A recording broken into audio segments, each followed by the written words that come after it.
Ignition sequence starts. 6, 5, 4, 3, 2, 1, 0. Liftoff. We have a liftoff.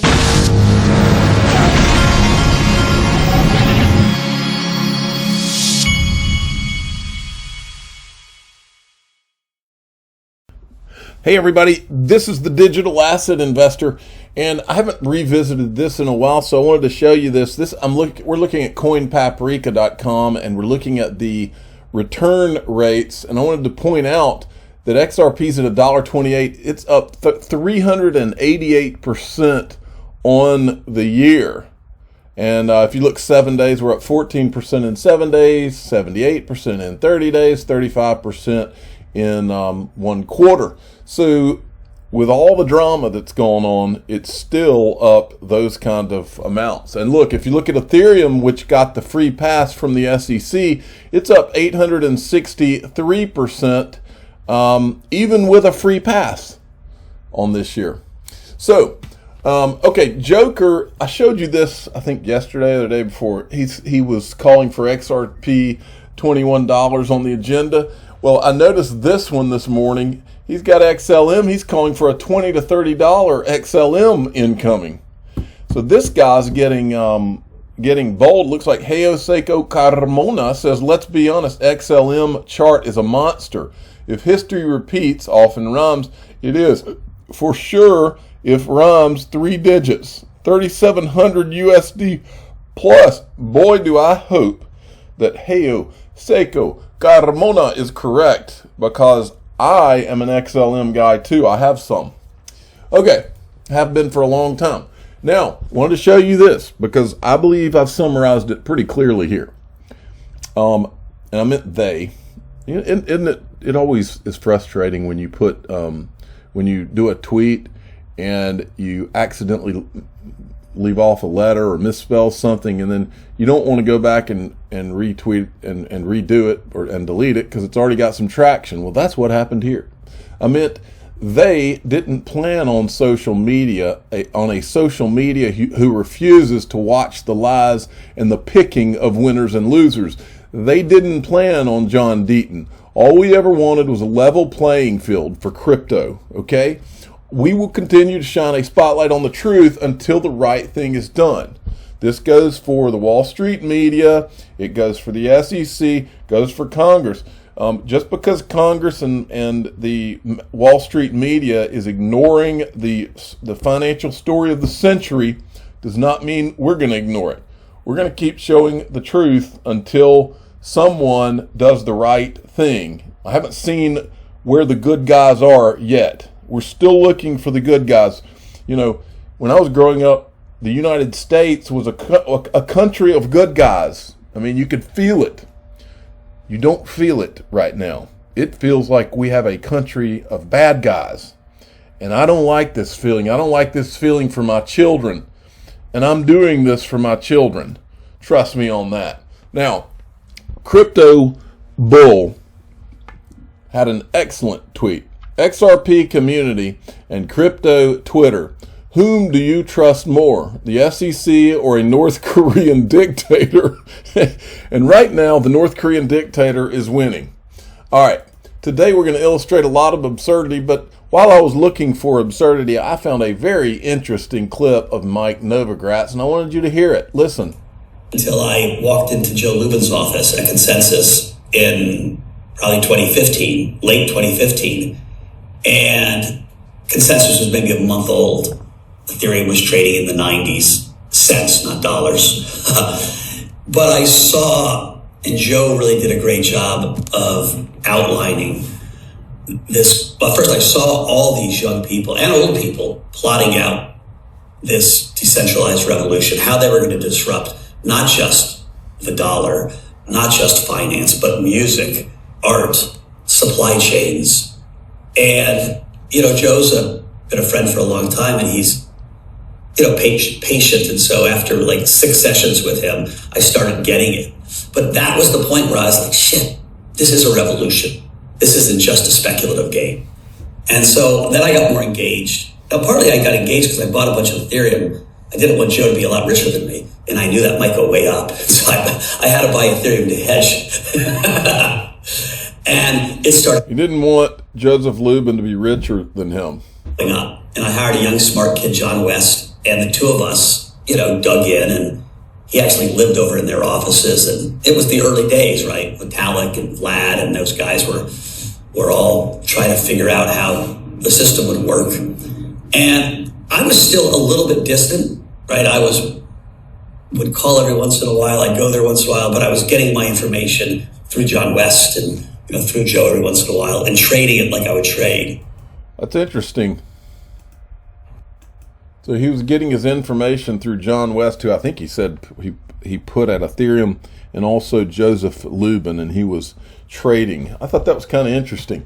Now, next, this, I was watching last night. I was about to shut everything down, or yesterday evening, and all of a sudden Hester Peirce shows up, and she says, one of my particular concerns is let me tell you what, as you watch this, I think Hester Peirce has had a freaking enough of this BS. I think Hester Peirce does not want her name to be tarnished with this ludicrous stance that's being taken out by where she works. Okay, listen to this, which is at the SEC. One of my particular concerns is that I think a lot of people are innovating in areas outside of the security space precisely because we haven't provided the clarity we should be providing.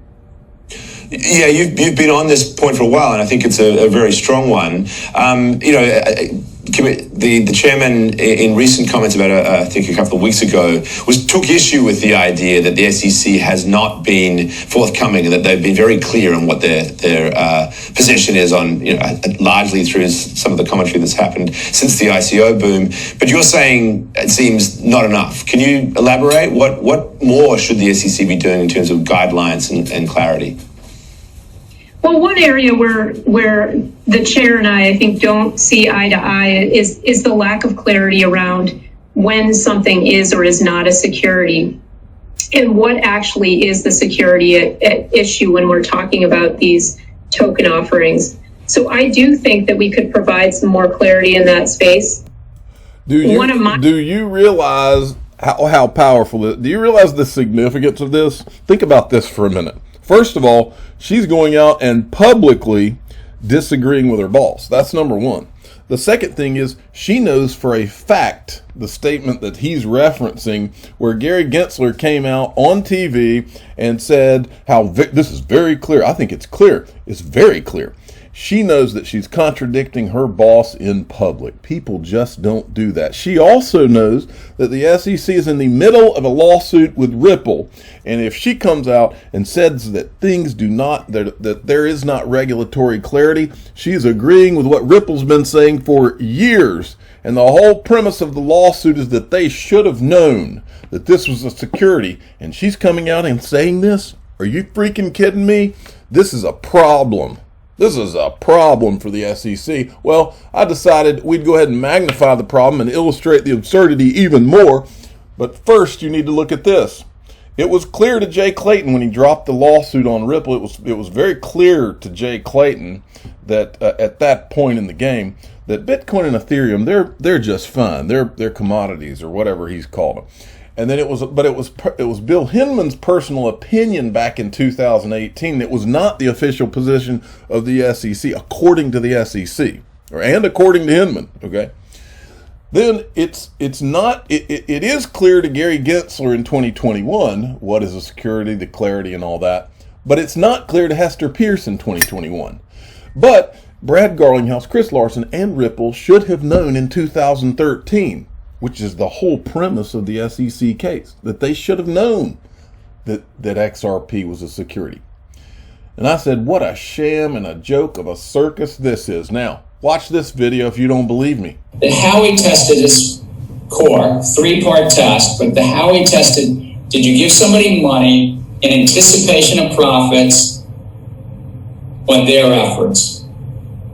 Now, usually there's a handful of people at the center of these XYZ project or ABC project. I'm not going to use names. There's usually a handful of entrepreneurs and technologists that in effect the investor is hoping those people do well. So that means anticipation of profits on the efforts of others. I think it's kind of just like reasonably clear. I would say very clear.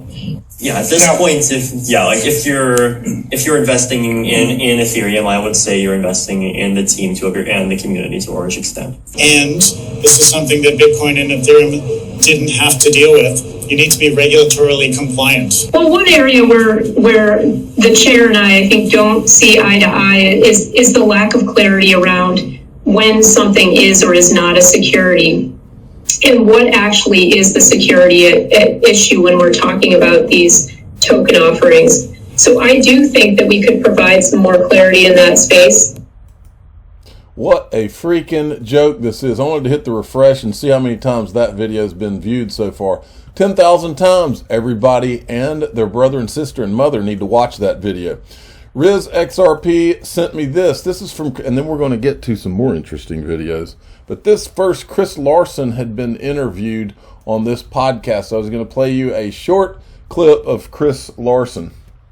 I hope we do too, Chris. And there's been so much talk, of course, about the SEC litigation with Ripple, which from my perspective seems preposterous. Can you explain to our audience the nature of the lawsuit, what's happening with the lawsuit and where it stands today, and then also how that reflects on the general regulatory climate and how crypto and DeFi players are adapting? Well, I mean, yeah, it's a perplexing thing. You know, XRP has been out there now for over 8 years, traded all over the world, 200 exchanges, depending on which site you use. It's, you know, the number 3 in terms of market cap. It's an established currency. It was actually declared formally a currency by the Treasury Department, FinCEN, in a settlement back in 2015, which to us, that was crystal clear. This is a currency. And as a currency, it's exempt from regulation under the SEC. That should be as a commodity, a currency, and under the CFTC. So to me, that seemed crystal clear. But, I think, again, these are new things, even though they've been around for a while. And I know the regulators are well-intentioned, but it's kind of this fight on, hey, who owns the regulation of this industry? And that's fine, but what they should be doing is making clear new rules. These are new technologies, and I think a bit of the problem is, trying to fit something like blockchain and interoperability protocols and cryptocurrencies, trying to fit that into rules that were established 7 decades ago. I think that that's a recipe for things going badly for the United States. So I think the hope is that we get really clear rules that protect consumers and innovators. But I'll tell you this, I think this suit is not just about Ripple. This is about the future of the entire industry in the United States. And so, we hope that this can be constructive, but we'll have to see. Now, I want to make a point right here. What he just said, that this is about the whole industry, I've pieced all this together now. And what they're trying to do with this Bitcoin and then give Ethereum a free pass is they're trying to make those two the only ones, and everything else is a security. You don't have to take my word for it. I've pieced together videos, and here they come. Now, I also want to make another point. These are the official questions about this SEC lawsuit that I have. These are the official questions of the Digital Asset Investor channel. And if we need to add to them, we will. But these are questions that must be answered, because I think these are right over the target of what's going on here. 1, who helped write the Hinman speech? Somebody helped. 2, who was in the 63 emails sent regarding the speech? 3, where is Hinman's public calendar? And 4, where is Hinman's 2018 Tech GC video? This is the one that Ripple asked in the deposition. They asked him if there was a recording of it, and we still can't seem to find it. Okay? Now, watch this. If you want to know what's really going on, watch this.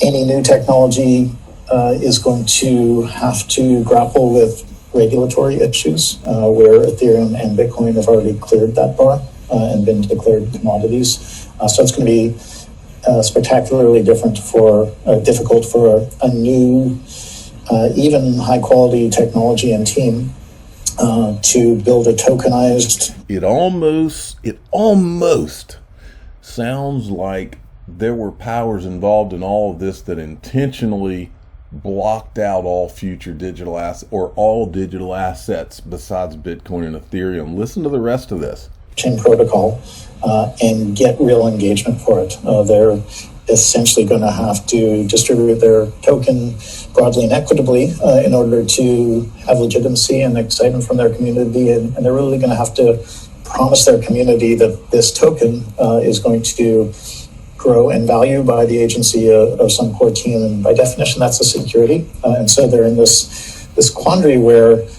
they have to sell a security almost by definition, and therefore, almost by definition, they're not going to be able to distribute it broadly and equitably because they're going to have to be distributing to accredited investors. And so we've seen some pretty good teams and protocols build what are now called VC coins that are not gaining the traction that, say, 2 years ago, the VCs were excited about. And so there will be attempts, but the VCs don't seem to be very interested in supporting new competing protocols. So let me tell you what,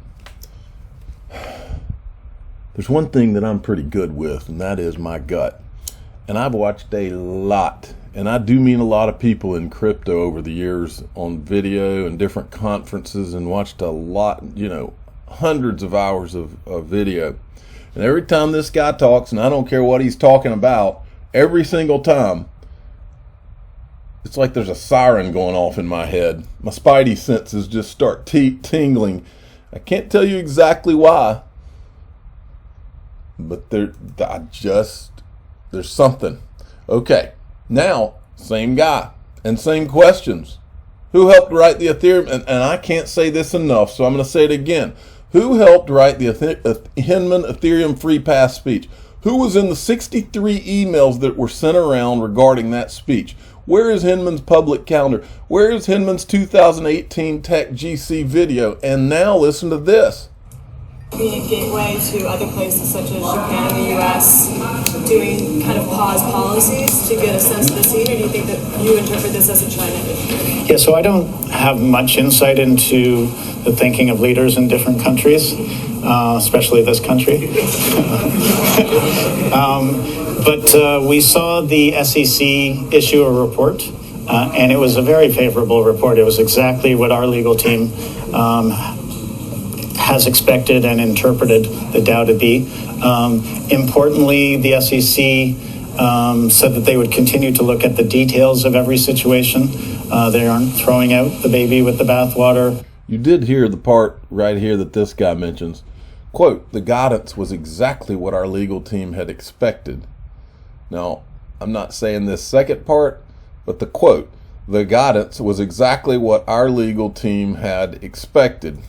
I like the fact that they called Ether a cryptocurrency in that particular report, sort of designating that as a category rather than a security. So the United States is doing a pretty good job of being patient, which is what you need to do with a profound new technology. And the United States did a great job of being patient and creating safe harbors for a technology called the internet or the World Wide Web. And it could be argued that the USA won that particular battle. I will repeat the first two questions a third time. Who helped write the Hinman Ethereum Free Pass speech, and who was in the 63 emails sent regarding the speech? Okay, more absurdity. I'm sorry, some of my videos have been longer than usual lately, but that's okay because I'm trying to provide really insightful, good content. And if that means the videos being long, it shouldn't be a problem. Just get your popcorn and watch the absurdity unfold. I said here, we want a level playing field. The SEC can't have one set of rules for one digital asset and another for the rest. Already given up on the Wall Street media. Where are you, Congress?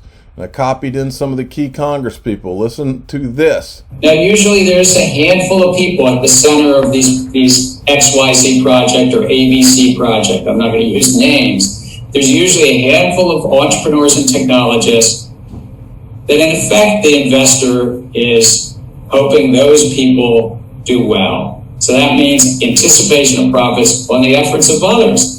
I think it's kind of just like reasonably clear. I would say very clear. So Ethereum 2.0 is being built. There are 9 teams, 7 major teams, nine teams total. How can you have teams working on Ethereum 2.0 if this Ethereum is so decentralized, which was the whole point of the Hinman speech? That have been building it for a while. It's being built in 3 major phases. The first phase sounds like he's talking like someone, whether it's him or somebody else, is directing the phases. 7 teams in sync with one another, coming to consensus with one another, and it's looking like we're going to be able to launch that in Q1 of here, so possibly January. How can a decentralized network be launched by we? That sounds like a team of people. Very small number, a very small number of months from now. Okay. So that's the heartbeat of the system. Is Ethereum 2.0 a security? I mean, seriously, listen. And again, I repeat this all the time. I own Ethereum. I want Ethereum to do well. I want all digital assets to do well. I just want one set of rules for all digital assets and not rules that get one across a finish line that doesn't make any sense, and then you try to pick off others that might be a competitor. It's shady as it can be, and everybody feels it. Okay? That's all I'm saying. Now, SEC is now against the backdrop of everything I just showed you. SEC is now investigating decentralized exchange Uniswap in a signal the regulator wants to exercise greater oversight. Wanted to at least show you this. It's been a while since, this is Brooks Entwistle, who works at Ripple. Been a while since I donned a suit, but it was great fun being on a panel with, who's this? The Monetary Authority of Singapore, Temasek, and MasterCard and DBS Bank. Digital Business Leaders Series event this week. Thoroughly enjoyed the energetic discussions on trends, opportunities in DeFi, blockchain, and crypto. Then there was this from James Rule. I spy something Ripple at Link2 Inc. in a little less than 3 hours. So apparently on this Friday, Link2 is one of my sponsors, and I'm a customer of theirs, is about to list Ripple equity. They listed a huge batch of Ripple equity this week, and it went like extremely fast. It does every time, and I wouldn't be surprised if this isn't any different. So check it out. It's linqto.com. I have links to Link2 in the description of all my videos. You have to be an accredited investor, but you can go and sign up and go through that process and find out if you qualify. I'm the digital asset investor. I'm not an investment advisor. This is for entertainment purposes only. Please subscribe, hit the like button, tell your friends and family to check it out, because Ripple must be getting loaded up on Link2.